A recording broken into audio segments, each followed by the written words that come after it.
So, guten Morgen. Wir sind auf der Ottmarsheimer Höhe, auf der Gemarkung Mundelsheim. Hier war bis zum 3. Jahrhundert nach Christus ein großes römisches Markdorf. Und ist natürlich kein Wunder, denn je nach Wetterlage hat man hier eine unglaubliche Fernsicht.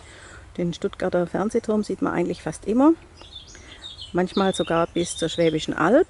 Hier haben wir Mundelsheim und runter bis ins Neckartal. Hier ist der Neckar, die Schleife um den Hessigheimer Sattel drumherum. Und ganz super konnte man also alles beobachten, was hier die römische Heerstraße hochkam. Aus Walheim hoch vom Sattel. Und wie es so war, lagen natürlich an den Ausfallstraßen auch die Tempel. Und so haben wir hier das römische Miträum. Der Mithraskult war ganz beliebt bei römischen Soldaten. Das Miträum ist halb in den Boden eingelassen und war dann mit einem Tonnengewölbe überzogen, an dem ein schönes Firmament angebracht war, sodass man also die Sterne über sich hatte. Wichtig war beim Mithraskult das Kultmahl mit Brot und Wein, das man im hintersten Teil des Tempels eingenommen hat, liegend rechts und links. Ne?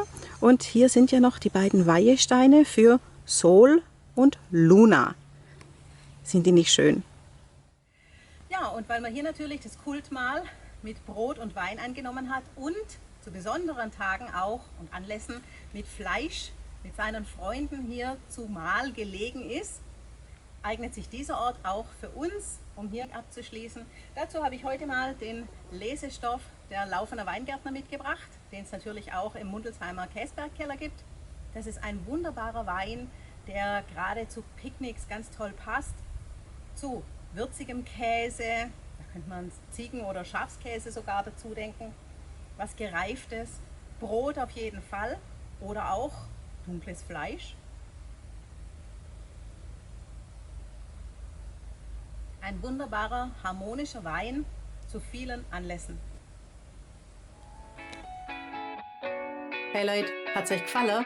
Dann guckt doch öfter mal in meinen Kanal rein oder auf meine Homepage, da hat's ein ganz nettes Programm. Bei uns ist nämlich etwas Butter.